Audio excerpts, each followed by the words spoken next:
4 of my colleagues betwali nabo nga baguze motoka nga balina motoka simanyi baba bali baguze naye nga balina. So I was also tempted to get a loan. Tempted to get a loan. Do you get a loan because you're tempted? Do you get a loan because your colleagues are also getting a loan, or you get a loan because you need it? I did not tell even anyone at home, not even my papa, not even my woman now. I just got a loan. My woman yali aliao alaba muwa sente. I gave her 4M. What your loan you're America? 18. 18. Yeah. If I may ask, leave alone being tempted, because yes, in the first place you can be tempted. Now you sit and like, okay, yes, I'm kubanga baloka process out. As a public service, loan is also very easily processed in 24 hours. Yes, but again within the 24 hours you think and like, yes, I'm going to get a loan. Ngena college. Kati ebibuzo byandi mukubuza. Nali nekirozo kugula motoka. Okay. Kugula motoka. Nenkwata my woman million nya. Nemuwa 4M ayongeremu mu business. Akubuza zivuddewa. Tambuza alamanyi omwami akola.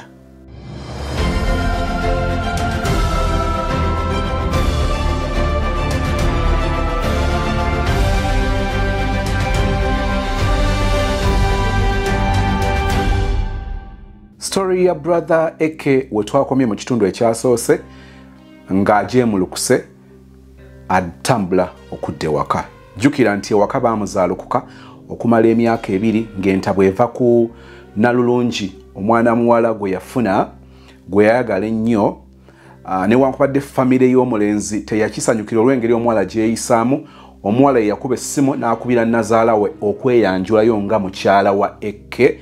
Era n'abagamba nti bateekeddwa okubaako kye bakola babafunire ku capital omulenzi ave mu bino ebyekisiru eby'okukola business y'okusika chapati. Mulenzi yasoma alina kidiploma kye kiri awo kimutudde ku mutwe naye ali awo mu byekisiru akanda ngano. Nazaala n'agamba maama gwankubira gwanneeyanju ya biki. Embeera yali nzibu nnyo.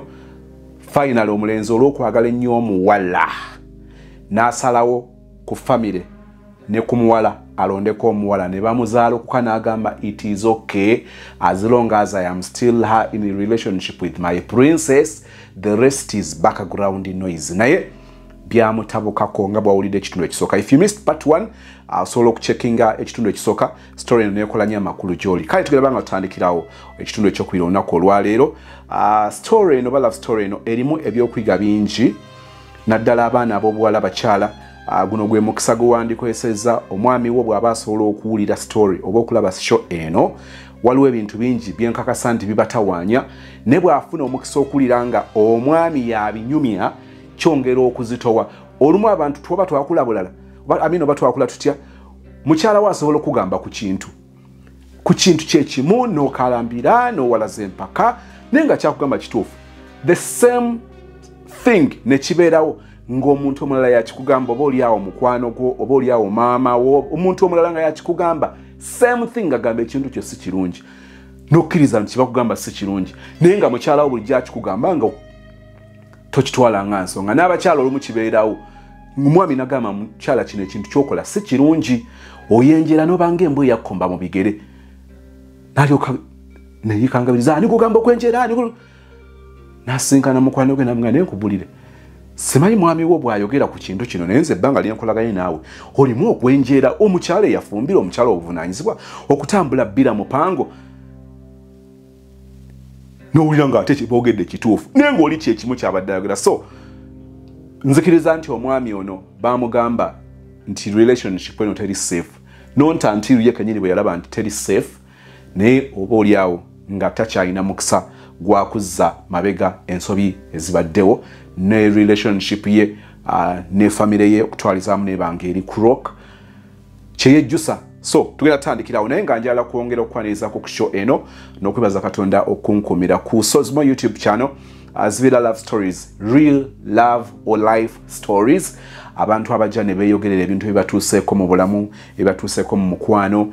Ekigendererwa ekikulu kwe kulabula omuntu omulala nti ono bwe bayagwe mu nsobi osobola okuavoidinga ensobi eyo. Ekyokubiri okubeera inspired waliwo ebintu ebimu bye tuba tutya abalala nga babikozeeko ate ne baba nga babivunuse bulungi so ekyo nakyo noba ng'okiyigiddeko okusomesa okulabula obisanga mu stories ez'enjawulo ze tusanga abantu abamu babeera ku screen nga bondaba nambeera ku side abala olw'ensonga bo ezitali zimu basalawo okusigala gye bali abala distance oli ayagala okukola story ali Bungereza waliddira e Uganda woligendera e Bungereza mama ng'omuntu akyali awo bw'abanga teyafa so nga ate stories ezimu ulyanga kufana kuwona ng'oli omuntu ayagala ekintu akifulumye afune ku buweerero kati ensonga lwaki ojja kusanga nga stories ezimu abantu obalaba endala tobalaba naye ng'okubawulira n'okusigala ng'ofuna stories kyekisinga okuba nga kikulu ate tuli mu nsi yafuuka Global Village nti tusobola okusigala nga tusisenkana nga tuwuliziganya newankubadde nga tuyinza oba nga tetwerabako twekwateko nga bwamanyira obulamu obweddambe ndowooza obuli traditional ku bye twamanyiira edda nze Sozimo era njagala kukutegeeza nti njagala okwaniriza mu ngeri enjawulo nateera bannaffe aba Demberio Properties and Associates Limited bano nno manyi nti ojja beetaaga gwe naateekateeka okugulayo akataka njagala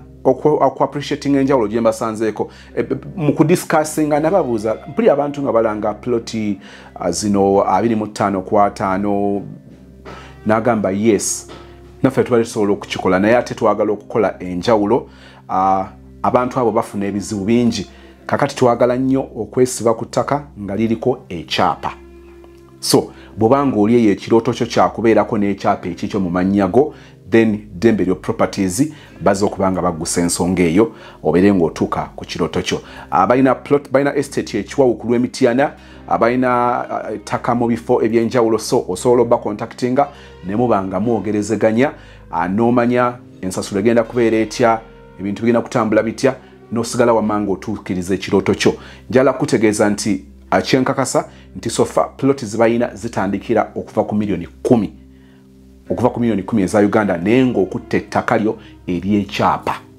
nkiddamu ettaka ery'ekyapa njagala okutegeeza nti osobola okugezaako awalala ogw'omukisa nze ngukuwa naye olwokuba tuba sure nti ojja kunoonyereza ozuule nga kino kikyakukolera kyoyagala then ojja kukomawo obaye ng'osobola okukolagana ne bannaffe aba Demberio Properties and Associates Limited number ku screen ogiraba osobola ba contactinga osobola okubakyalirako oboze Uganda osobola okusindikawo omuntu wo naye n'otamuwa ssente bw'obanga ddala tomwesiga n'otamuwa ssente ne mukolagana mu ngeri ssente ezo gye zijja okubeera safe ate osigale ng'ofuna kyoyagala bw'oba owulira ng'osobola saagala nnyo kutuma nze naye ebitalimu transactions za ssente bw'oba olina kyoyagala okukakasa nsobola okuba nga nsobola okuyimirirawo kutuukirayo naye nandyagadde ofune omuntu gw'osobola okuba nga ojja mutuma buli ngeri yonna nga bw'oyagala obeere nga ofuna ettaka lyo kyalirako bannaffe aba Dembe Properties and Associates Limited enamba ozifunye ku screen ojja kwogera ne Madam Beatrice manyi nti ensonga zijja kuba nga zitambula bulungi kiriza nebaze nnyo mama Aisha Najemba Aisha Najemba Furniture Mart Banda opposite Nabisunsa Girls nga tubebaza okuteeka mu ssente okulaba nga show zino zikutuukako tetwagala kubeera n'abasponsor bangi no ne twagala okuba nga tusobola okusigala nga tutambula nga tetufa bufi kubanga this is so expensive consistence nenjala okwebaza abantu abazze kubanga bayimirira nange njala okwebaza mu ngeri enjawulo abantu abataddewo okuyamba kwabwe okuwagira kwabwe eri concert yange eyagwe Katonda concert enaku zomwe zijja kubanga 22 omwezi ogw'omukaaga omwaka guno ku Theatre La Bonita VIP emitwalo 5 ordinary emitwalo ejja kubeera 3 gyokka njalo okwaniriza mu ngeri enjawulo nenga nsooka okwebaza abo already abajja ne baweereza ssente zaabwe ne bampagira nga sozi nkuguliddeyo tickets 10 emitwalo 5 kuguliddeyo tickets 5 nkuguliddeyo tickets 2 nkuguliddeyo ticket emu eyo gye nsobodde nnyinza obutasobola kujja kubeerawo nze nja kusindikwa omuntu wange mama wange mwami wange mukyala wange muwala wange mukwano gwange ajja kujja atule mu kifo kyange naye nga nkuwagidde njagala obibaza mu ngeri enjawulo waliwo n'abapleginga oba abeeyama naye nga tebana bakutuukiriza nsaba mukama abeere nga akusobozesa ensonga eyo ebeere nga egguka in a special way nyongera okusaba ate nabakuneegattako nga mukusaba mu bulungi mu mukwano mu kwagala kw'ekika ekya waggulu oje oyimirire nange mu Gwe Katonda concert. Bobanga oli Uganda oteekateeka okujja tubeere nga tubeera mu concert eyo nga twebaza Katonda byatuyisizaamu byatukolera ne byatuteekateeka tukolera mu Gwe Katonda concert. Jangu n'omwagalwawo, jangu ne mukwano gwo, jangu n'omuntu wo. Tujja kuba nga tubeera n'akawungeezi akasufu nga tusanyuka bati nawe etatwesitaza nga tunyumirwa in a corporate way. Mukama ajja kuba nga atukolera ebirungi. Ngulirayo tiketi 2, ngulirayo tiketi 10.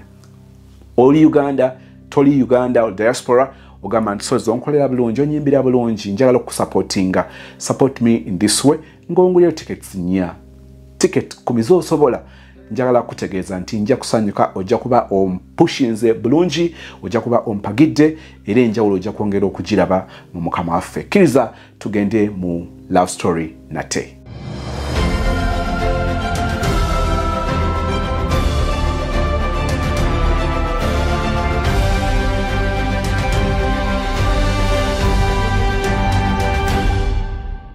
I'm now back at home, banzikiriza banyaniriza ng'omwana, but still China depression. Tekimala gavaawo. Yeah, then one royal friend of mine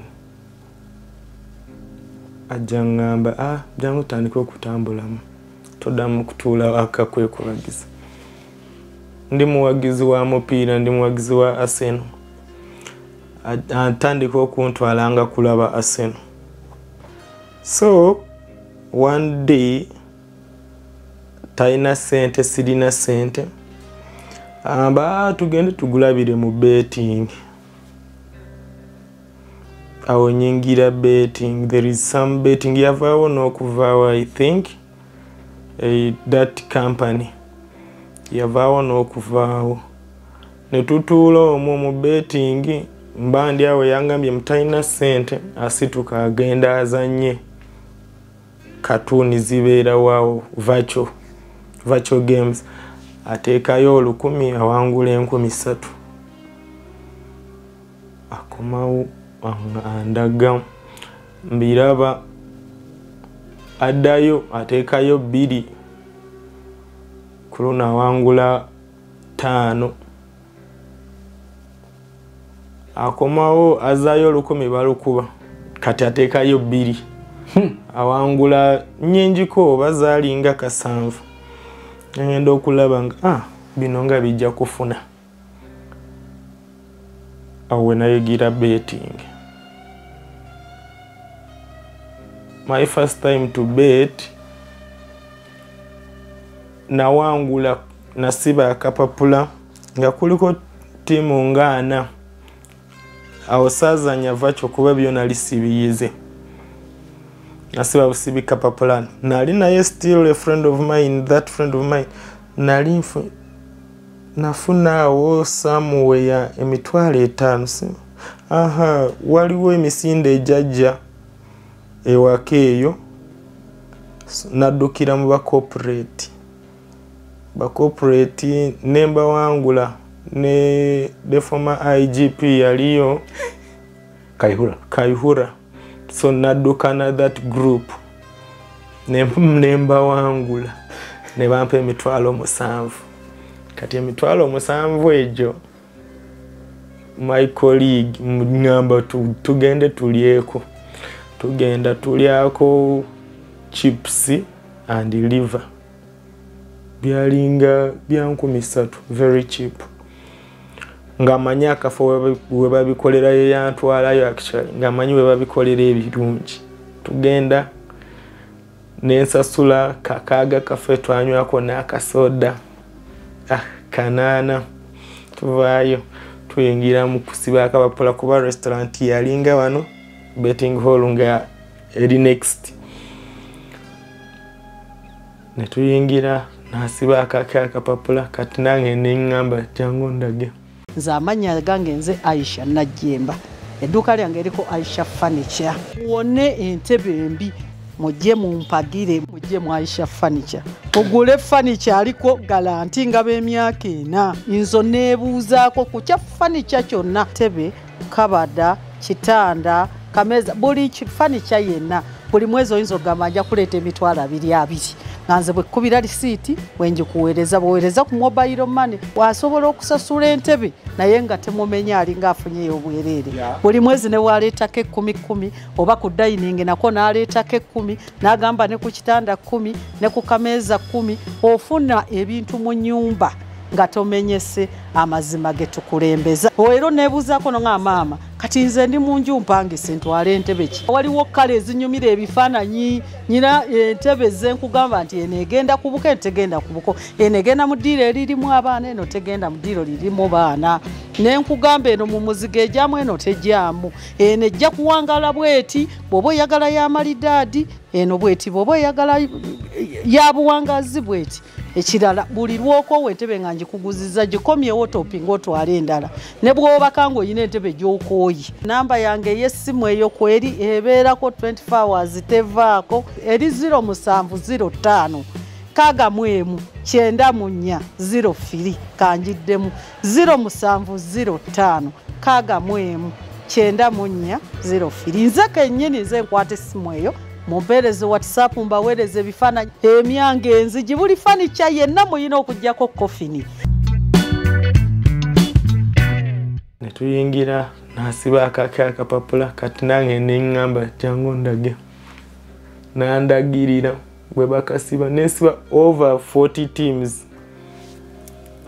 nenteekako nali njagala teekako omutwalo nga bwe nteekako omutwalo kakola $7,000,000 nga nteekako 10 kakola $7,000,000 naŋŋamba teekako 10 kati raba we nteekako 10 ne kawangula ene kawa 10 kakuwa mmeka $7,000,000 ku mutwalo $7,000,000 nateekako 10 ne kawangula naye tejjawera 7 baatuwaana kuba emipiira egimu some games were postponed so when games are postponed egyo bagijjamu ne kusigala zino ezazanya ne giwangula kati egyo gyawangula gyali gikola $43,700 that was my first your first baiting yes wateekamu singi 10 n'okola $43,000 kati mu kifo ky'okuddayo nzire ku mudaala gwange ogwa chapati ng'amaze okufuna ssente kati ate raba I now resorted to betting nenjiga neva kyo kati nenva ku kana akapapula ate kano katwala obudde lunaku lulamba oluusi nnaku 2 naye wanova kyo dakiika kuba ziba seconds 9 ye match ye match busiba akapapula virtual is they are not real. No, they are not mupira. Yeah, they are just cartoons playing. Waliwo endogo inembwa, waliwo abazanyi omupiira, waliwo ekyetolola simanyi bakiyita batya. Wasobola ogamba nsibye namba 15. Bakiyita wa spin something. Kati obudde bwe butuuka n'ekyetolola. Aro bwekwata mu namba gye wasibye nga olowangudde. Naye kizibu kyakuwangula. Neyo vacho. Wano tutenda Man City kukuba naye kuva kyosanga Man City teina nagwe kuba. So overi noyamba Man City ewangula. Bafuntuzi ne badioka bakukubira Man City nga tekwatamu. That is virtual. I learned virtual and got addicted due to the other effect. Kwa wano mu betting muberamu abantu bangi. Yeah, the company, company. So you feel comfortable compared to a wakajobera, the memories of now your princess coming back. Now you dodge that, resorting to keeping yourself with the group. I think that was my alcohol now. That became my alcohol. I lost everything no mudala no nengutunda. Bagompa emitwala na nenzitwala nazo. Jukira zirize na wangula zaweddewo. Omudala ngutunze gugenze nazo zigenze. kati nawo omuntu eyali atandise okwekolerera nga n'awaka nasengukawo kati nenfuuka full time omulenzi w'awaka. Jjukira amaze okusoma ku kampasi sirina mulimu. Omaze diploma? Yeah. Maze diploma sirina mulimu negwe nandibadde nkola nguvuddeko nali naguvaako olw'omukazi anyway kuba gwali tegumunyumira mbugutuswaza so ebintu mbitunze awo sikyasobola kuddayo. I have lost almost everything now. Then a friend of mine gwe nali mbeera naye actually nali nasoma naye nga yakola kosi ndala ku kampasi kati ye nga aze e Kampala. Namba lwaki tovaayo eyo nojja e Kampala. That was in 2018. Nenzija e Kampala. Nangamba tujja kufuna omulimu. Nefuna omulimu nga tubeera Namuwongo. Not Namuwongo wano mu kigaga.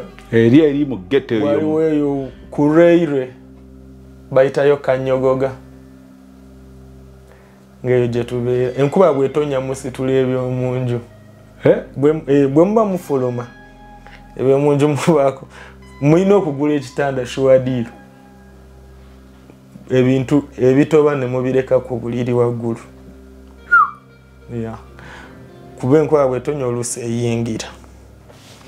Ngeyo gye mbeera kati awaka I am feeling out of place kuba nsomye sikyakola nze first born bano balina okundabirako nenzija nefuna omulimu ow'omuyindi ku bondi ya motoka nga ndi secretary we nga nsasula emitwalo 18 omwezi. Then buli weekend nga atuwa mitwalo 2 buli weekend nenkola naye nga tezimala. Jukira I have to contribute to rent. I have to transport myself to where I stay. Nga 18 tezimala. Abantu mu kibuga mulaba abantu oyingira bondi tulaba eri mu capital wa billions of money. And you see the secretary is earning not even 200. Yes. Bintu betubira olowooza buli kimu bw'okirowooza bwe kiri. Hey. So nkolayo emyezi 3 nsevinzeyo like 300. Princess they are begging ako wachita completely. She did not. She knew I was doing bad. I had financially. Because of betting, I actually had even become a nuisance now. So that's why I had to first leave home.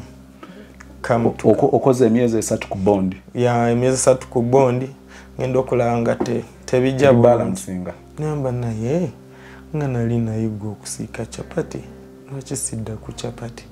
Bino ebyanasoma n'ensooka mbiwumuza. Nina emitwalo 3 tegamala wano Kampala kutandika mudaala. Tegamala kwa buli kimu kiba expensive. Naye nengamba ono omukwano gwange nali mbeera naye mpa emitwalo 15. N'agimpa 15 negiweera 45.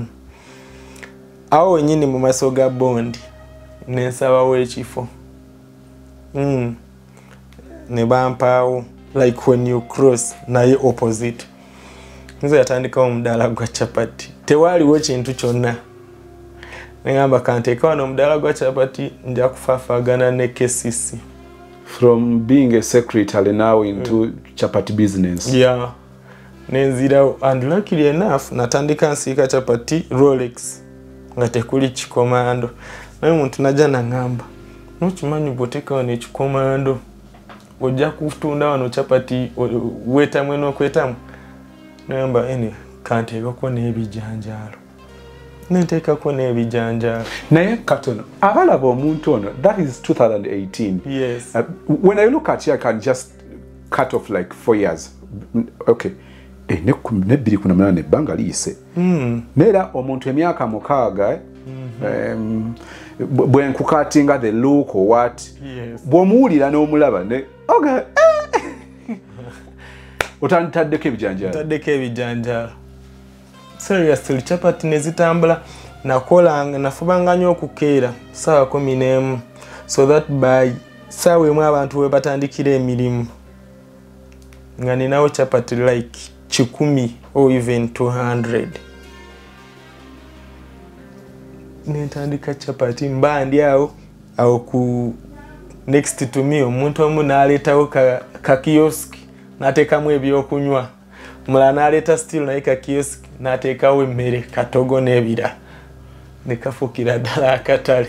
Kati awo KCC neetupambana bulungi naye nga chapati zitambula tukola kuba abantu ba Bondi awo so nono si wala awo bayitawo Wankoko Lugogo. Lugogo waloji bayita Wankoko. Awo nga ku Umeme awo.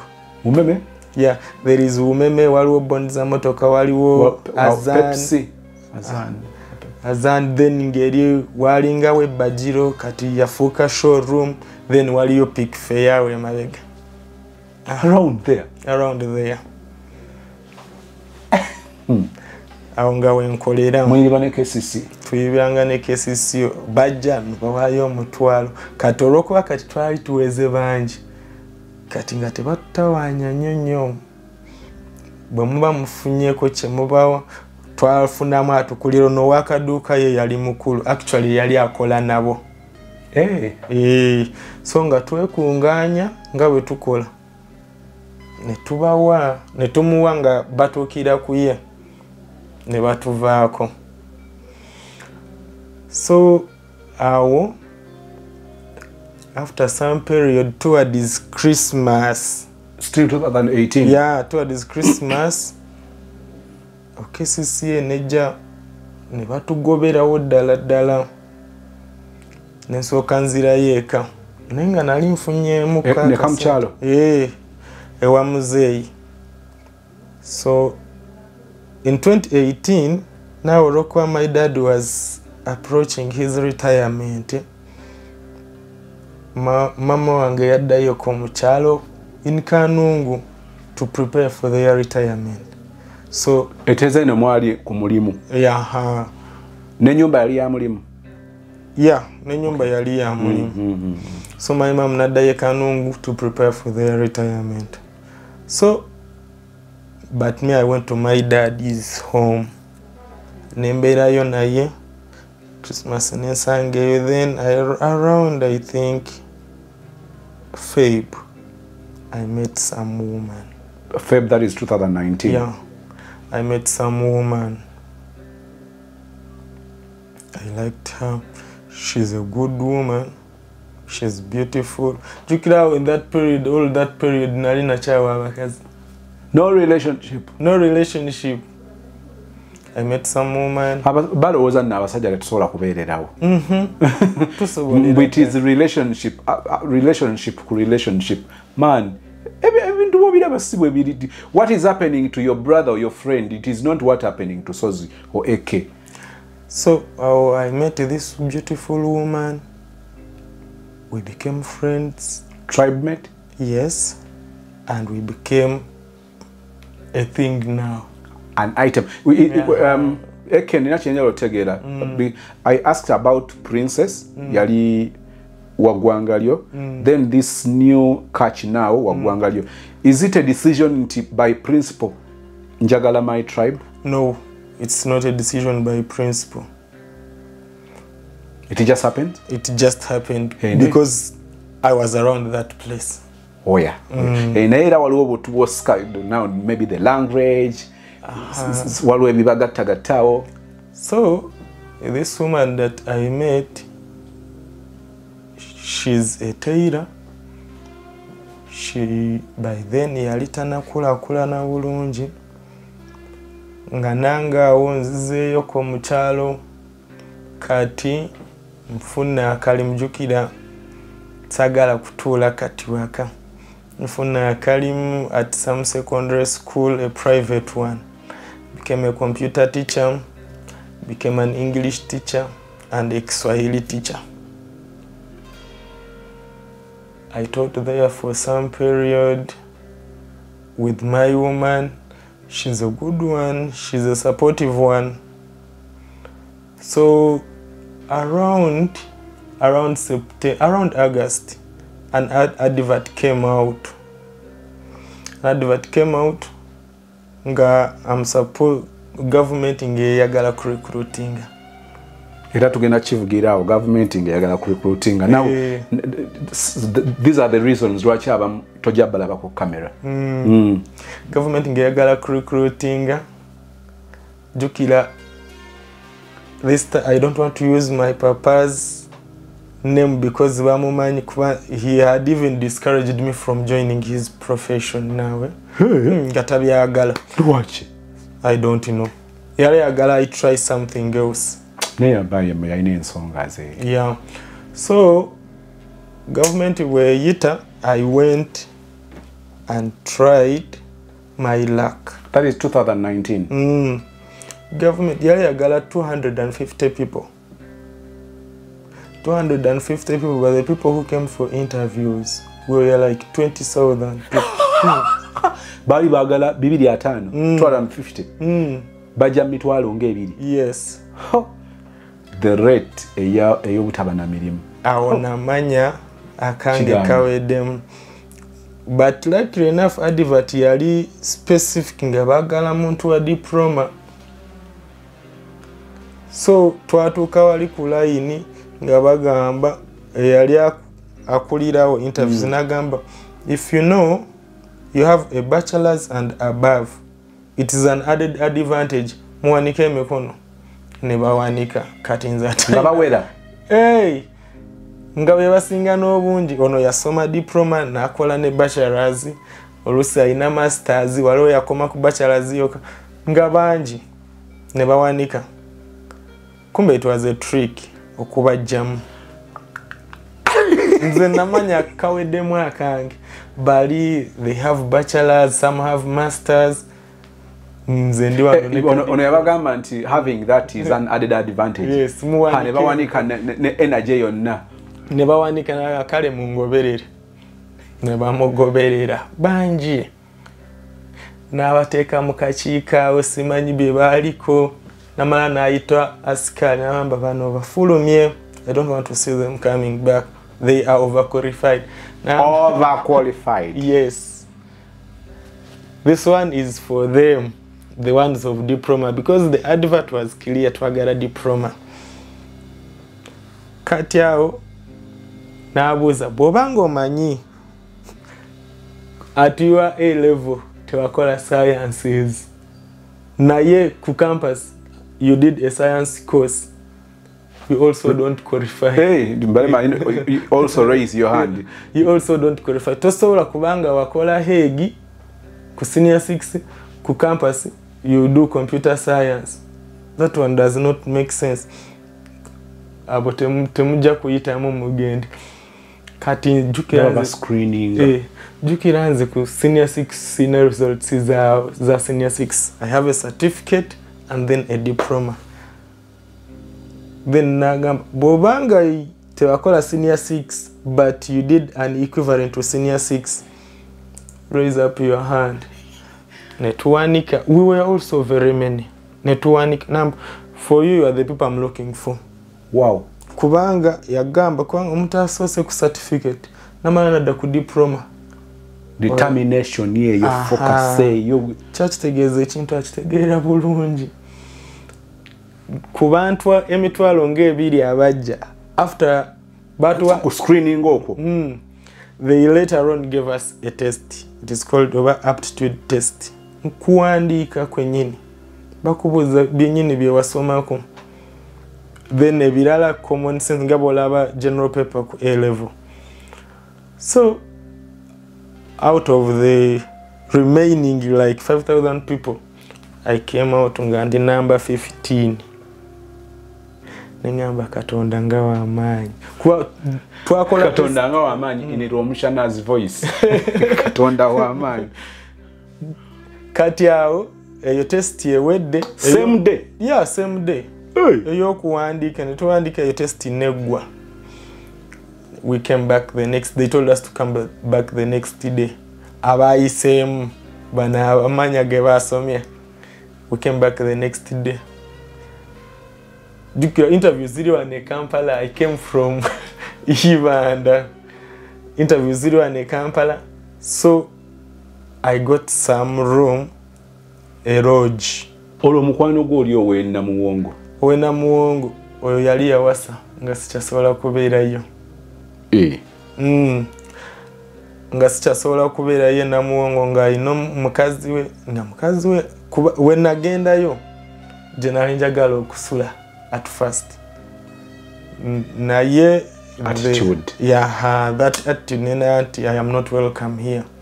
So I had to rent a hotel where to sleep. Nga room nanonya the cheapest. Can we try to accommodate people for hours, for some days?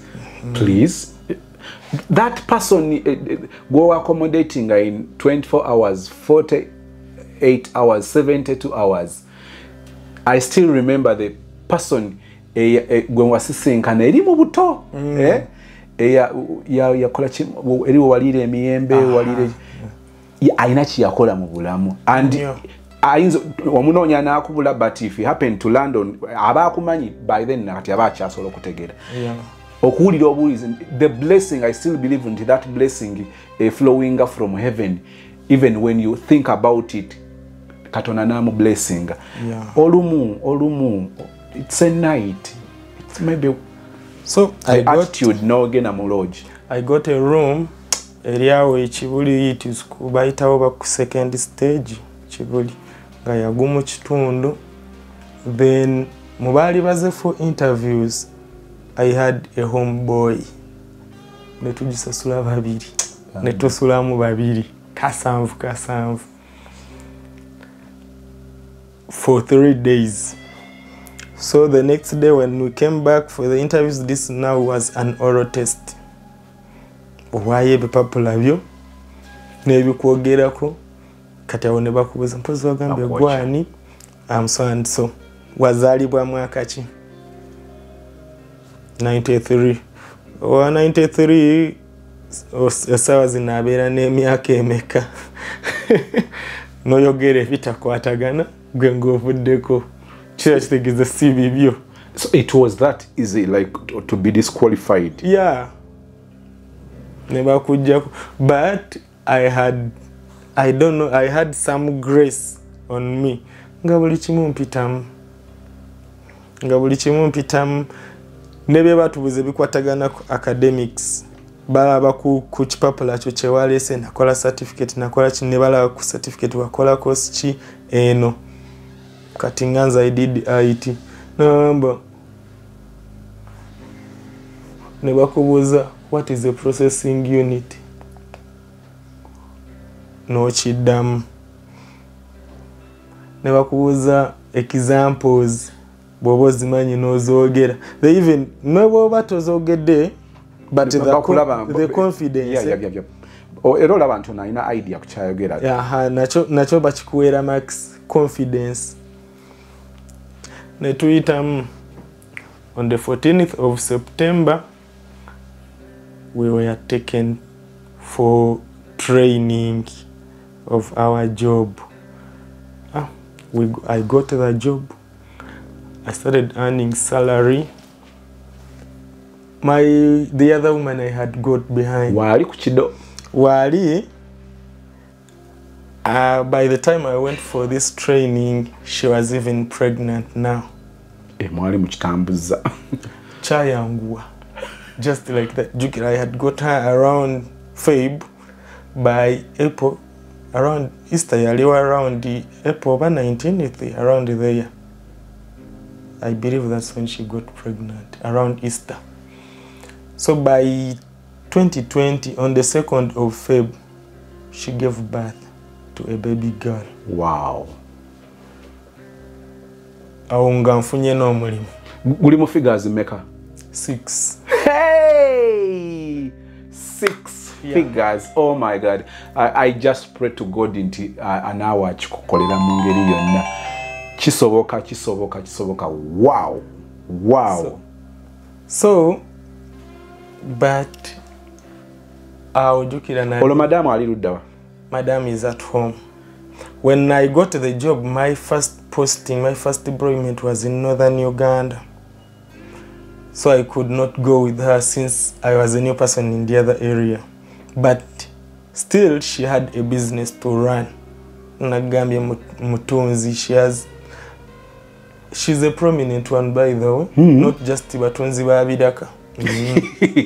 Actually, mu luzungu lw'abasoma, they call them designers. Yeah, he's into fashion designing. Fashion designing, yes. Mu luzungu lw'abasoma. She's into fashion designing. Yes. So, and she's a prominent one in our town. Wow. So I had adopted, the other time I told you I was addicted to betting, gambling. Nayo doinga sina sente bulungi. Kati wano nfunye sente. Now nenva mu betting kati. Nenzira in real gambling. There is the difference between, okay, the words are different now because earlier and I just seen up idea to the difference between betting and gambling because in betting it is chechim, but gambling is a little bit bigger. Betting now these are the cartels. So gambling, betting, bino nina njagala nnyo Arsenal Man U ewanguli ebyo. Oba n'ogenda wali onogenda wali ku virtual mu kyumba kya betting n'osiba olukumi ng'omanya ofunayo 3,000 ebyo. That one is betting. Then there are casino halls. They even give you chips. Bino bye mulaba mu film. Yes. Nolaba busire yanga buze bukuwa vibe. Those things happen here in Uganda. Yeah. Bino tozanyisa sente as in sente cash. Olinajo sasula cash, they give you chips. Those chips zotwala wali ku table kuzanya. So that's what I went into now. You are advanced from betting now to gambling. Yes. Omuze gukula. Omuze gukuze. Now I lost my everything. In my first year, by the way, not very far. In my first year, nga nfunye omulimu awongeze mu banka. For us, they give us loans depending on the salary you get. Kamba itenga ba public service. Ndaba nnyo bana abagaba loan. Baagala nnyo ba public service. Public service kuba gwe tebakunoonya kukujja ku recovering sente zaawo. Ziva wali ku source. Your job or but do they ask for appointment letters or what? Yeah, they do. Kurato. They put some code so that balibe government webe sasula ezawe ziva akotoziraba nako zigenda bugenzi go receiving the small salary loan cut. Yeah, I got it. I had not even planned for it. When I linkolera some of my colleagues, when I linkola nabo onaguze motoka, onagamba aguze etaka, like 4 of my colleagues betwali nabo nga baguze motoka. Nga baline motoka simanyi babali baguze naye nga balina. So I was also tempted to get a loan. Tempted to get a loan.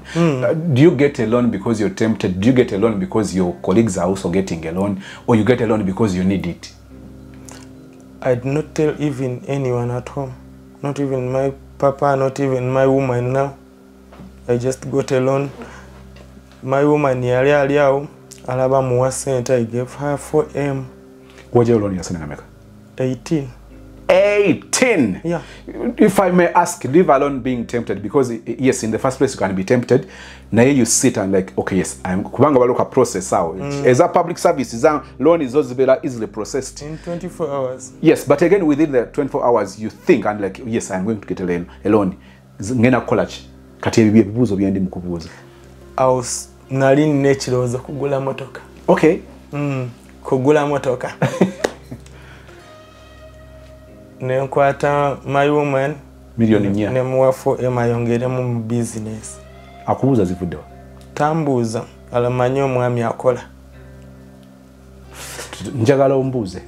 Please. Amanyi omwami Njagala ombuuze. I don't just put money on the table.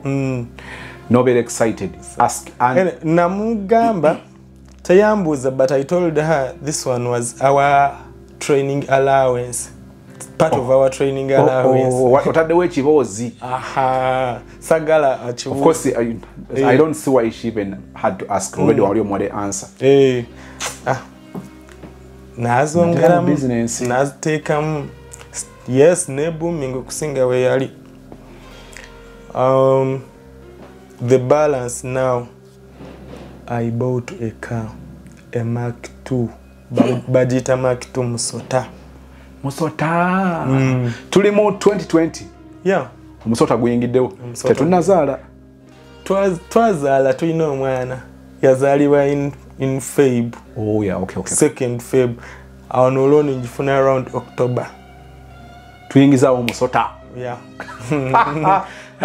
Ne bantu mwagala omusota kigenderedde. Lwaki? Kudduka. Simanyi nange. Nemba manyi abantu bewammwe mwagala nnyo omusota. Aha. Nnyo. Musota. Mbalabye nnyo. Actually, nawe okiraba? Nze okugula musota nali sikigenderedde. Musota is cheap, by the way. It is cheap because ate abantu ekireetera okujagala tekola tax. Ewaffe obwo obumotoka obutono bukola tax.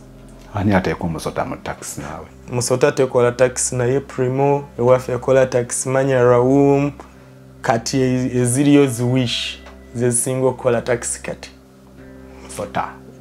Musota nguyingizaawo. Nonna abawakasi babulidde nti nine olwo ennyumba gy'osulamu yasalenga mmeka? Ennyumba nsulamu nnyumba ya $15,000. In northern Uganda, houses were still cheap. A double room, $15,000. Self-contained, actually. Omusota guyingidde. Omusota guyingidde. Omukyala oyo mugambye? Omukyala yandaba bulabi. Andaba bulabi mbeera kukyuka. Excitement eyo batula abaana agaha alinamu ettooke. So ntambuza obulamu awo nzijja era nziramu okuzanya zaala. Oyo omuzibu kabalansi akasigala ku musota. Akukuba omusota nagugula $8,000,000. $8,000,000. Bonna bwe mba ntemyetemye ziri 8 ne 2 ze 12. Tubalawo 8 awo oba nedda 6 awo oba kale 5 waliwo ez'okwejala byabya okweyozaako ez'okweddaabulula awo. Yeah. Omusota omuntu gwe nagugulako he had kept it very well nga tegwetaaga kugwongeramu nnyo. Buy and drive. Yes. So balance yagenda mu casino nezigwawo. Yeah. Nezigwawo. I was not satisfied. I did not learn anything from it. Kati enoloni nali njije mu Mother Bank wenfunira omusaala. Then there are other microfinances. Nekanzireke sijja zogera manya. Those microfinances, they also give salary loans. But for them, they don't care. Over a Mother Bank cannot give you tebasobola kusala musala gwe beyond half of the money. Yeah. Half of the salary. Yeah. I am earning 2 million. Take home is 2 million. They can't cut beyond 1 million. Actually, they are supposed to cut 48%. Wow. Of your money. That is according to what the finance ministry has told them. These microfinances, they but don't the care. other microfinances, they are not regulated in that way. For them, zivaayo aina ezivaako zetujjayo okujjako ezaffe. Yes. Nti kyeziri. Deal. Period. Kati olw'okuba sikyaweza musaala guli ogujja mutono ate mbeera wala n'ewaka bwe mba njagadde okujjukira tulina mu COVID. Life is a little bit harder. So I bana aba microfinances bo batambula bayitaayitamu olina kuwa akakadi ke bw'oba oyagala sente in just hours tujja kuba tuzikuwadde kawonde mba ndi awo nga njagala okuvuga okuva gye nali kugenda mu kyalo sirina sente naye lwaki seerirayo akakadde naye jjukira tulina looni gye tusaavisi ey'emiliyoni 18 ate 18 simanyi interest wa mmeka eba 19%. Let's assume nti miliyoni 18 tugenda kuzzaayo miliyoni nga amagoba ga miliyoni nga 2, so those are 20 million. We are assuming. Yeah. So to servicing and now we need another loan. Yeah. Now we need another loan. Kakadde. Akakadde. Nkafuna.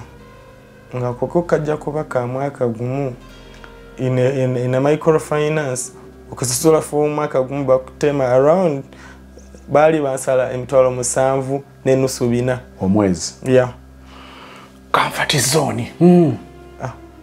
Ako nenzikiriza ne kagwawo naye nga buli musaala gwenfuna kuziri ezisigalawo nziruka kuzokyamu gambling then awate nekisuka nebikaluba life became hard awo ne bankyusa n'okunkyusa by the after a year in 2021 ne bandeeta Kampala at head office nenkolera ku head office but still ate Kampala gambling asuka kati bano olw'okuba bategedde okolera wali you even get friends who can even give you money. These money lenders bakuwola kati fee abakozi ba government o money lender collateral jalina you give him your ATM, your PIN, your national ID. Nga mbibawa nga sifudde nayo nembibawa omwezi olutuuka nga mpadde sente ze nga genda ne withdrawing tusasula miliyoni ya 18 tusasula akakadde tufunye manerenda so atuwadde meka manerenda kuwa miliyoni 2 ng'ogenda zimusasula mu myezi katugeze 2 oba 3 kusinziira ku sente z'ofuna wali so laba ate luckily enough awo abasawo we bekalakasizaawo baki basomesa ne babongera omusaala nange ne banyongerezaamu omusaala ku musaala gwe nali nfuna wali ne banyongerako around 800. Hey! But I did not appreciate now the 800. Kati this sounds already waliwo kishaka. Kati abana ba banka their duty nabo banonya sente nganzi. Their duty is to convince me now you have a bigger affordability. We can buy off this loan and we give you a bigger one. Chesikubulidde musota teyawangala tegwawangala omusota it got broken, it got an accident. I was not the one driving. It rolled over buli kimu ne kyankala. It was coming from Kapchora. It rolled over buli kimu ne kyonooneka. Eyo neggwawo. It had not even spent a year by the way. Neggwawo. Omukyala ta detecting a situation ku challenginga. Ategeera nti I am not in my normal ways. Naye olw'okuba she's a calm woman, I am also this person who doesn't quarrel, who doesn't speak. Ekintu newe kiba kinyiga kitya soogera. And this story I'm telling you, actually I think this is the first time I'm talking about it to someone. Like the first time you're opening up about the situation. Nabewaka, I have never told them about that. So, our banker convinces me, my loans officer, to buy off the first loan. Nebanyongera just one recently no siwala. Nebanyongera kati katono nnyo looni eri ey'emiliyoni 18 eri eya miliyoni emu tusasulira mwaka eya miliyoni 18 tugisasulira mu bbanga ki myaka 3 years so wano bwangamba we can bw'oyagala tukuwe sente nyingi we can even make it up to 60 months omuntu bw'ayogera 60 months oyinza okulowooza bitono it is a short period but it is 5 years 60 months it is 5 years but he convinced me ojja kusigazaawo good money nambaliramu sigazaawo good money nindabanga ya good Peter katugenda okubanga off the other one okusigazaawo zenasigazaawo nga mayi ngenda kugula musota omulala okusigaza nga tezigula musota mulala kyokka ze bantema zeeyongedde nebbanga lyetusasulira lyeyongedde kati gigenze mu myaka 5 naye nga yeeri kati ziri ziba commission we zibadde miliyoni 18 kati so far after buying off that loan je tututero tuba tuli musene ngameka ziba kati byonna omo okuzisasula okuzimalayo ndibamba sasudde miliyoni ngana anamu bbiri actually kuba wano wenkebera ku simu yange zendaga after 5 years nga sina kyenzikozeesa za miliyoni anamu bbiri bw'ozifuna wano bamugaga nenga sirina kyenzikozeesa bw'osanga oli agamba miliyoni Sister Rashida oli agamba ogo miliyoni anamu bbiri kumpi mba nyingidde mba ndoza mu kumpi mutwalo gwa pound oli agamba kangende Bungereza ne family. Mr. Sozi njagala kubuulira I have been one of the luckiest youth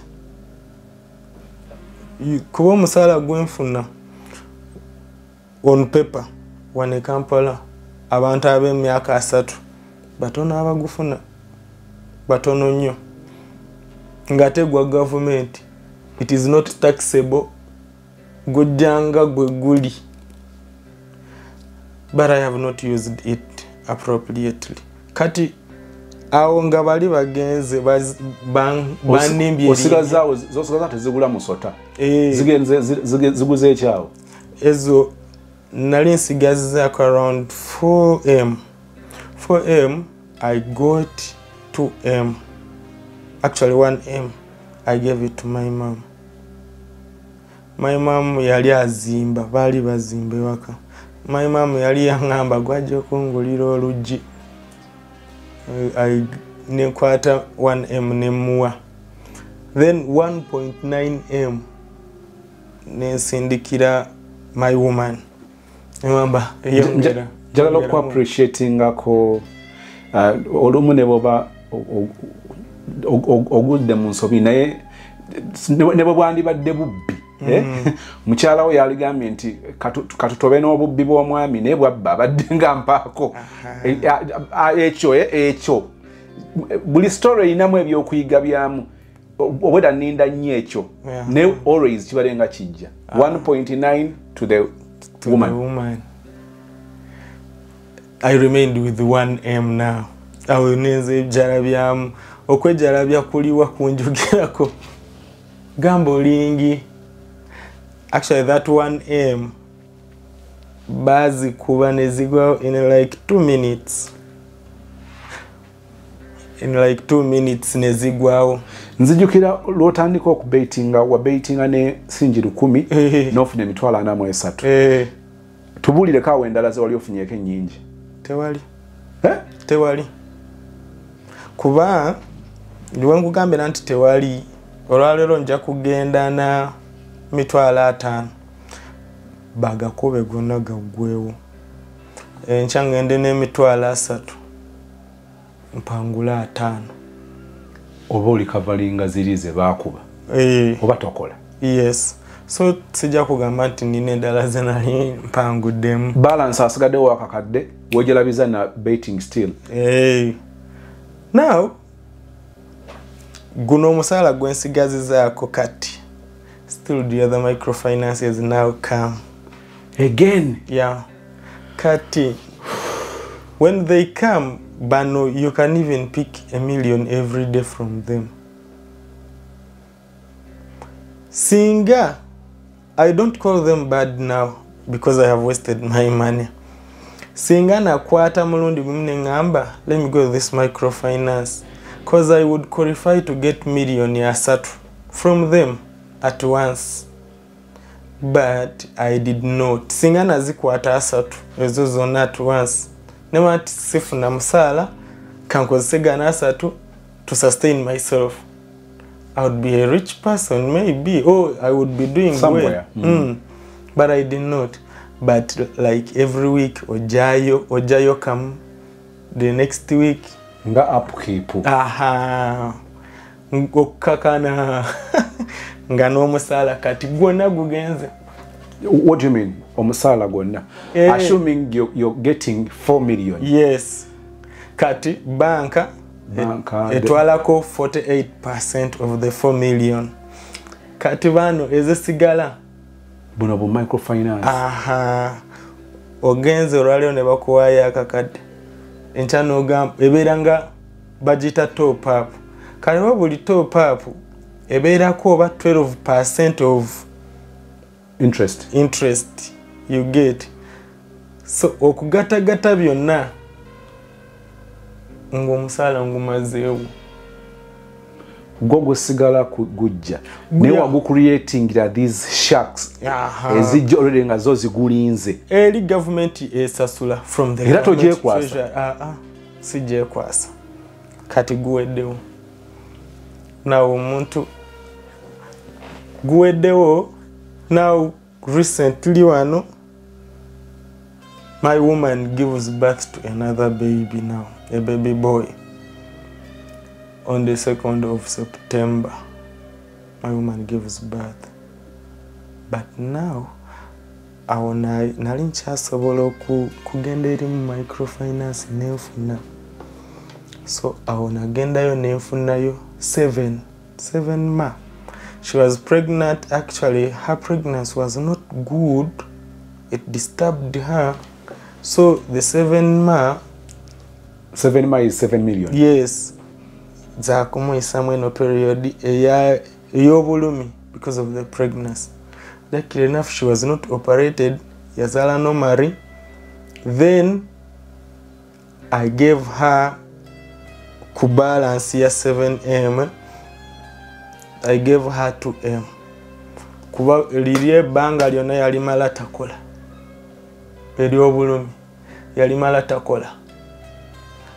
Nimugamba this 2M tandikiro konga capital. Natandikiro kati awo ngomusala oguweddewo gujja government esasula naye on my account tewali kituulako. Bali zigenderawo bagabanako ezaabwe. Kati nze ng'omuntu, yes, awaka omukyala alina business, but still I am the man of the house. Bwemba sirina kyendeeta, I'm literally doing nothing. Omukyala azadde alina okukola. Kati tulina omwana asoma, she's in middle class. Alina okwetaaga school fees. I don't have that one. Kati neneekyawa. However, awo nga mu period y'okuzanya nga bankuba natula nenendowooza, but does this God really exist? Kuba buli lwemba njagala ogendayo okuzanya sooka nensaba wangi maama ale mukama oyina ennaku sooka n'osaba mukama nogambe nsabayo ekyamagero, nsaba mpangule. Ngendayo n'akakadde ne bakakuba mu ddakiika ntono nenkomawo nga siwangudde. Nga buli lwe ngendayo neeyongera obusungu ku Katonda. Kuba buli lwe ngendayo bankuba. I did not learn from that. Buli lwe ngendayo bakawangula. Awo, I even now, microfinances nzivuddeko, I even now went to money lenders. Money lenders, well, my government yagamba national ID, you should not stay with someone's national ID. aha kati fe abafuna omusaala gamba bugambe mpa ATM photocopy ya national ID photocopy ya appointment nomwa ATM national niwe newe mwa ATM tajja kusanga zigenda ku yes just ATM njimua just gwe kwekwasa aha oyingiddemu obuyaye kati exactly Onfunya amabanja I have accumulated debts bigger debts what do you mean around 10M moba manenda yeah sente bwe zivaayo ziragawa gambling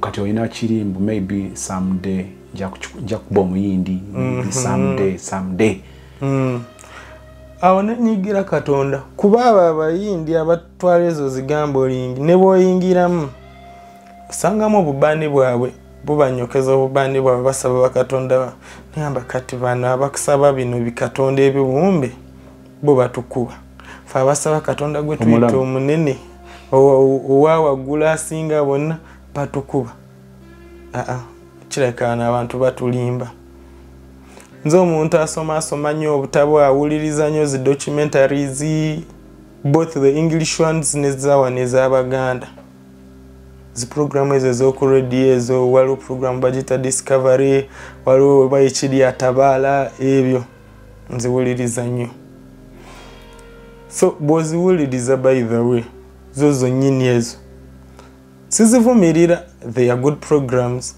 but bw'oziwuliriza waliwo bye basomesaamu ebiyinza okukuleetera okudawutinga Katonda. There is one program, I will not mention the where it is. The station and the name.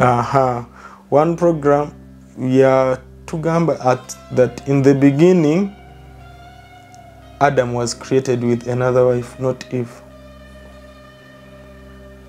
Nengenderawo ku Google. Nenkinoonya ku Google wekiri. Google kolaga there was another woman, Adam had the first woman. So it is controversial, it contradicts with the Bible. So when tandika okufollowing ebyo ebintu, I doubted God. Then we chafuukira ddala ekizibu me and God, now we became parallel. Jukire no bankuba sinaayo kakisa yadde ewaka, now my woman now is complaining. I am not providing. Which kind of a husband? I am not even going home. Are you really the head of the family? I'm not even going home because I have no transport to go home. You get?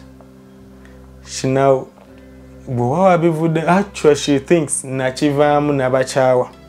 Nino mukazi omulala jendi gwembeera naye. Sometimes nga sina na airtime to call. Yeah. Na kayigo kubeera ne airtime kati wenfuna omutwalo Airtel bakuwa minutes z'omutwalo nga zimala 2 weeks kuba bw'oyagala oteekeko 2 eza 24 hours. Era nze bagamba abagula za buli lunaku mulina ssente. It is very expensive at the end of the month. Na kayigo okukozesa ekyo so oteekako omutwalo nemanya week 2 covered. Yes, buli lunaku njogera n'owewaka.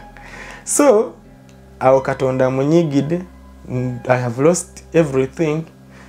Kati ntunula ku mikwano gyange benali nabo benatandika nabo oli avuga Harrier onavuga TX onali ku Subaru zesobola yadde kugula kagala. Naye oyina okukola, oyina okugenda ku mulimu nina okukola kubanga yo government bino teyina na bimanyi. Byo tebimanyi teyagala na kumanya. Nina okukola. Kati rabe kisirani oba mukisa bwe gujja ene kangwite no mukisa ne banchusa neva ku head office nengenda in West Nile now.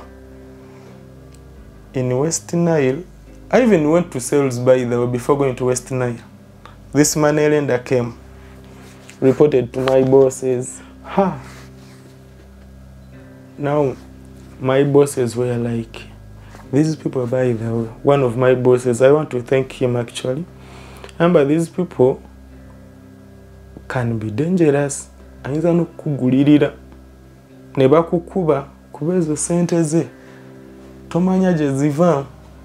Kati olw'okwagala okumusanyusa ne tulaga nti twafudde ku nsonga ye. You go to sales. I went to sales for 5 days.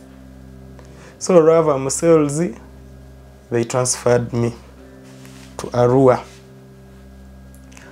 I went to Arua. Nayenga.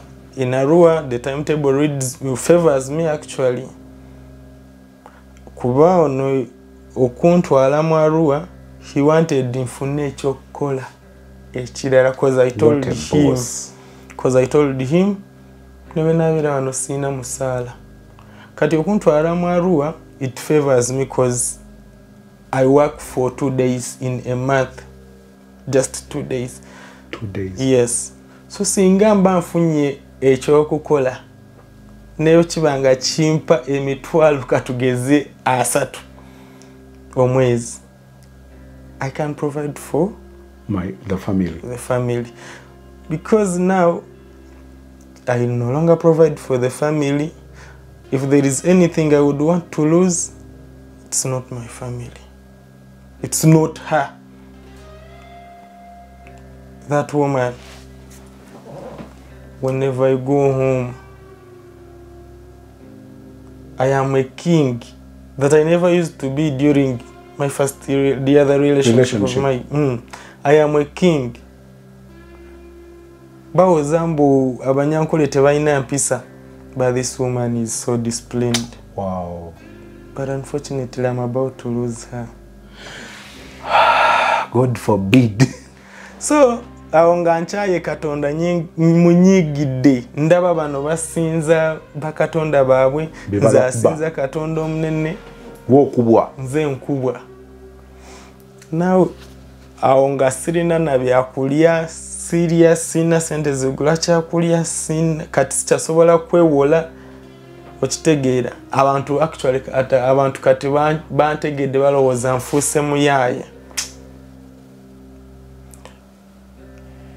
I now said, let me go to church. I went to church. One of the churches around. Ate church yasinga n'okuncha ya Katonda. Church? Ngenda mu church. I met this church on Facebook. One prophet, a woman. I met it on Facebook. Nzijako enamba yaabwe ne bandagirira we basabira we bakunganira. I went there where it was a Sunday service actually. When the prophet was preaching, she looked at me.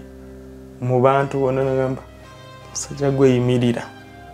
Nenyimirira. Olabika olina ebizibu bingi. Katonda ndaga nti walina sente nezikugwako ate tomanyi gye zaalaga. Nemugamba yeah. She's a woman but she wants her to be called man of God. She's a woman. Agala kumuyita musajja wa Katonda. Yeah. You should not call her woman of God. She's a man in God's presence. Yeah. I was like, yes, man of God. Desparecy. Nganda bensonga yanga jikuteko. Ayende ku kizibu kyo. Na ina sente. Zagwa tomanyi na jezalaga. Kyobera tomanyi. So, agamba nja kusabira by the end of today, before 6 p.m. Today? Yeah. You will receive a tangible miracle. You will receive miracle money. Muri mu mutima nebuza how. Kati awo naina manyi oli mu kwebuuza ngenda zifuna ntya. Have you ever heard of omuntu abadde asindika sente n'asindika ku wrong number? Yeah. Ningamba yes. Number, why do you think your number cannot be someone's wrong number? Nazisindikako. Nemba nchitwala ekyo mu linnya lya Yesu. Okitwala mu linnya lya Yesu. Batu bannange is that really our God? Agenderera nti oli aweereza. You know, I have just remembered when some 3 years back, I was sending money to my mom. Jari mtwala satu mukaga. So it went to a wrong number. Olina ngamba kakati nze ndi mu kibira simanyi byanabya kozesa bulungi simu simu nevaako. Are you trying to tell me that God bwati bwakola for me to lose and one na gaining? I don't think. Katonda tanyizo na asanyusono. Neninda Miracle Money. I went back home, waited for Miracle Money. That day I was supposed to work the evening shift. So working the evening shift, I prepared as usual. By 6 I was on duty at office. The same time, nali ndia umusirikali najja, you are under arrest. Under arrest for what?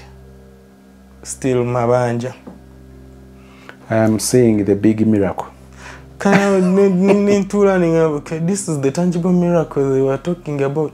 I went to sales for a week. And that was the tangible miracle that I got. Hey! Another sungu to God. Yeah, no katondo, no. If this is the tangible miracle, to hell with it. Chayagala. Aone munyigira nyo na amani. But because I was depressed, sina wakudukira. I was like, let me go back to church, to this church. Church where I can walk to go there, but it is some distance. Waboda kutwalira wenkumisatu.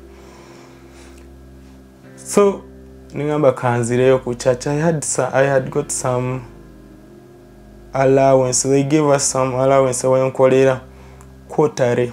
They give us some allowance. So they are giving me some allowance. Then I paid some small debts around. At least to obey a breathing space. Yeah. Ngabano tesiba kunkonkona. Nensasulako. Nensigazamu ejo ebiri.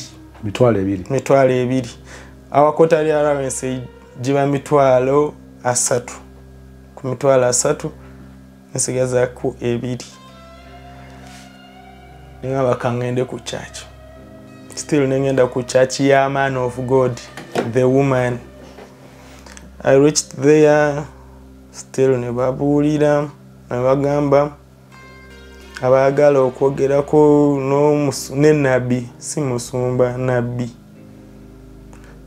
Mumusigale nga service ewedde abalala ne bemugenda.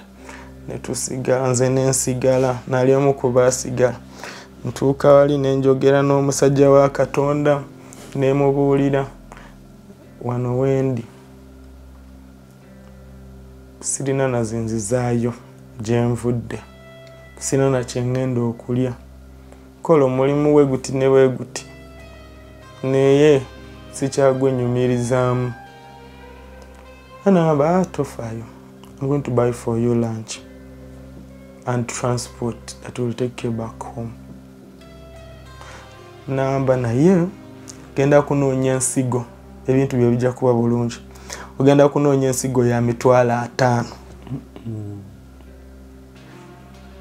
Ensigo ya mitwalo 5 egenda kugulawo emiryango gyonna ejali jazibibwa. Ningamba it's okay. Naayita omuwala nangamba nzireyo ntule ku katebe. Naayita omuwala, one of the ushers, namukuba akaama. Mba ndi awo omuwala ndeetera ebbaasa. Basa, I didn't even open it at the time. Nagenda bugenzi neninya boda. Ntuuka gye nviirako, boda yali akuntwalira 3,000. Ntuuka gye nviirako nkwata mu bbaasa okusasula nga mbaasa mulimu 5,000.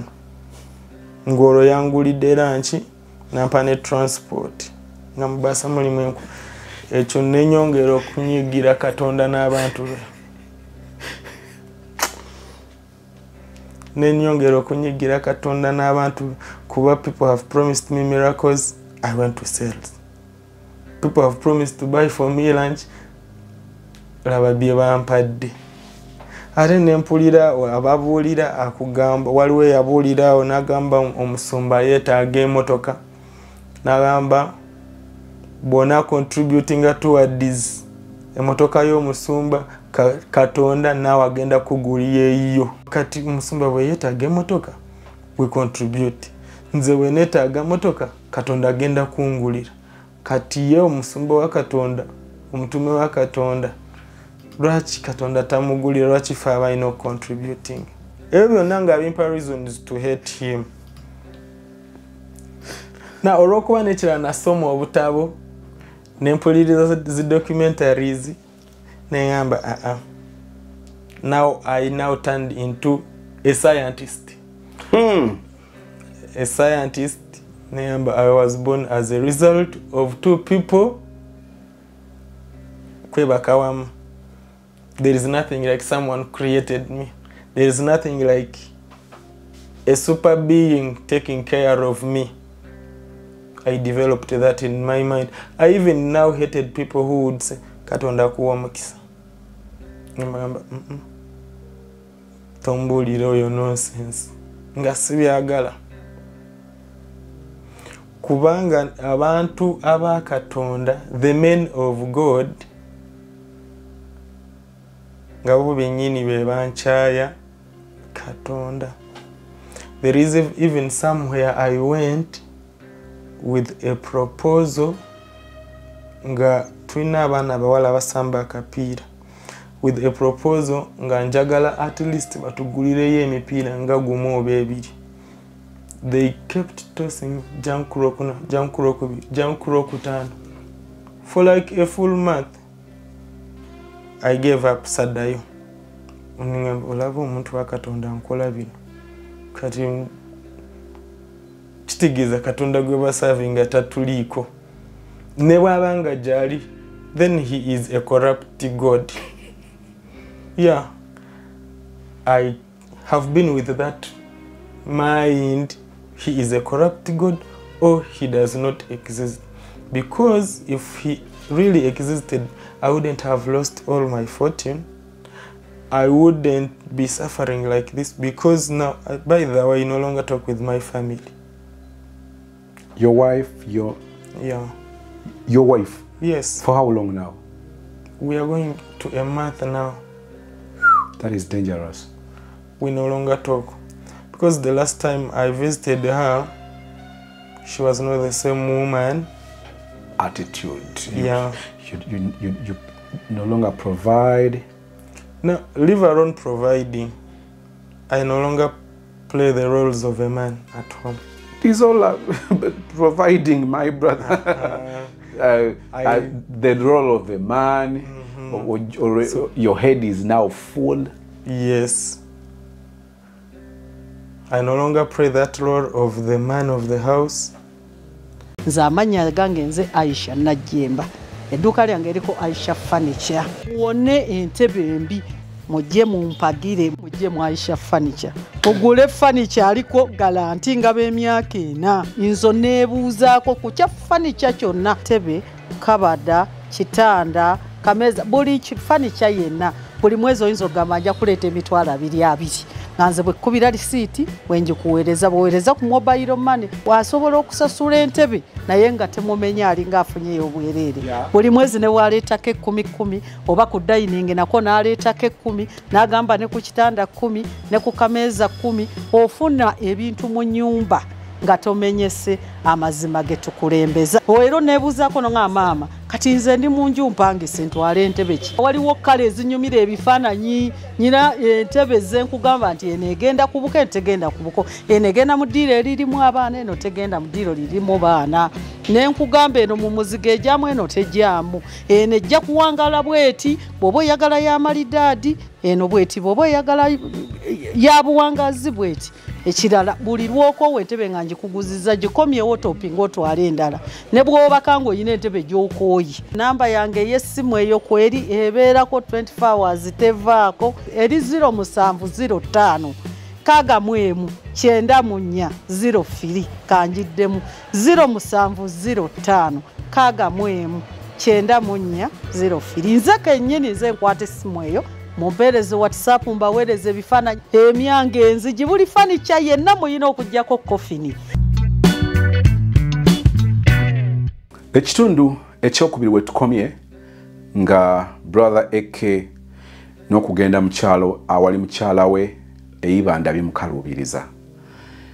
Njala babuulira abaami abali mu kulaba show eno mugula zi Viagra, mugula kukumanga, mugula ebintu bingi. In my life sikozesanga ku bintu ebyo na consulting a doctor njogerako n'abasawo kababeera abahabo kababeera abasawo abazungu n'amazima amatuufu nakizuula nga ebintu bingi ebiremesa abasajja okufunctioning obulungi okugusa obulungi ensonga mu maka gaabwe bedwise naye njagala okutegeeza nti ezimu ku nsonga ezo eziremesa abaami biri birowoozo mabanja ebyetaago byawaka emirimu business nezifuka abaana olusi pressure y'omukyala pressure y'abakwetoolodde era njagala okwegatta ku balala abatera okukola statement eno nga nange nyongero ginyweza nti mbabuulire noonya ssente Viagra w'abasajja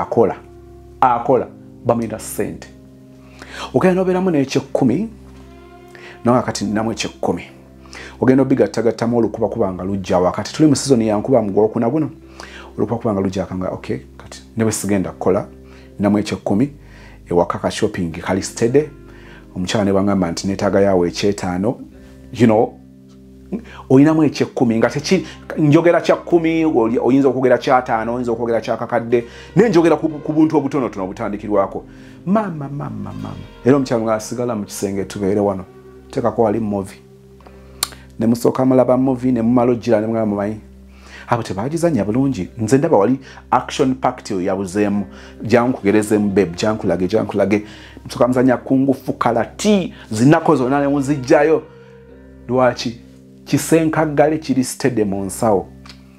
I have experienced that with my 2 eyes, my 2 ears, my 2 legs. Kituufu. Viagra yafa abasajja ekolera embagirawo bagiyita peppa. Oboolyawo essimu nga gobadde obanja ayiyeeko akakaddeko. Omusaayi gulina engeri kugamba sente ezo zirina amaanyi ge zireeta omusaayi ne gudduka ku speedi buli kitundu ky'omubiri nga kikola bulungi naye nga tolina ssente olina engeri gy'oli olusujjasujja entondotondo loserefestimu ekikonfida akuna olina engeri gy'olaba ensi yakutama abaseka abakunyiiza kugamba love making tekyaba love making okyogera mu Luganda kwegadanga kugamba nguye tebinyumoga bibikibyo enseri n'ennaku enseri mu mabanja nga mwogera kwegatta ebyo byonna obwongo bwo nga bukigaana bukugamba mukulu otugamba okugenda ekawolongojjo naye waliwo ebikyagaanyi landiroodi ekizimbe mu kibuga bagenda kuggalawo edduuka lyo kakati ebintu biri mu customs nange emmotoka zikyalemedde Mombasa olina by'otanaba kukiriringa URA obwongo okugamba nti mukulu olina ky'otugamba okukola ne task eyo wetugitunula ne bina ebiriwo ebipendinga yo ejoka amaaso go n'ebirala ku mubiri nga bigamba nti tulumbe naye nga waliwo agamba wabula mukulu sozi muto nga gaffe tutuuziza olukiiko ne Mr. Brain ne tugamba wabula gwe genda ffe tetugenda sigezaako kwongera kumala mu maanyi naye njikizaako okulaga ekituufu abakyala nga tonaba kunnangira gwa bwenzi soko yayana okumanya what could be that thing that is eating me silently. Ojagino ngamba yoleta mukuto ye mama yefe tukyali bantu omwongerayo nga bwe tuli mukulira brother Eke sibuli muntu nti ayogera oli mukunnyongerayo olumu oyinza nti nina amaanyi agajja okujja nkubuulire buli kimu nga bwe kinsoomooza nkumanyi oli nalukalala tojja kumala gakkiriza byenkugamba mwine engombo mama sana nezikubula January nezikubula February oli musajja kikaki oli musajja kikaki kati amaze okulangira nti kyali musajja kimala nolwekyo njala obategeeza nti mmwe mulina omukisa ogwogera buli kimu nga bwe mukiwulira okyogerera mu budde obukyamu n'okigamba omuntu omukyamu kugamba tebikukwatako ogenda ku dduuka ku kibanda ogula ensawo y'amanda ovaawo nakigudde atunda amanda buli bizibu byabitegedde olwirizinze talina nakyakuyambye naye agamba mukazi munnange tuli ku ccupa kati n'ogamba maama ffenna tuli ku ccupa n'olwirizinga n'okomayo waka n'ofumba akatogo ne mulya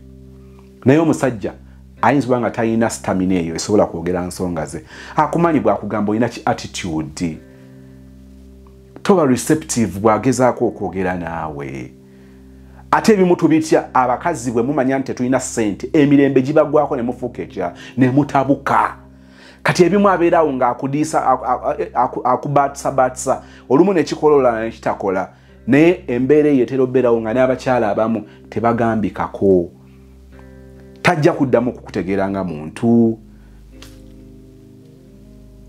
tojja kutandikira lunaku olw'enkya n'ekitundu ekyokusatu era nga kyekijja okuba nga kyekisembayo tulina story ejja waliwo sister ali India story nejja kuba eva India sister ono amazima amatuufu gali nti ali India naye nga yasalawo bizinensi y'enkulu gubeera omubiri gwe akoze bizinensi eyo ey'okwetunda kunoya sente ng'akozesa body ye okuva ku myaka 17 kati alina emyaka 24-23.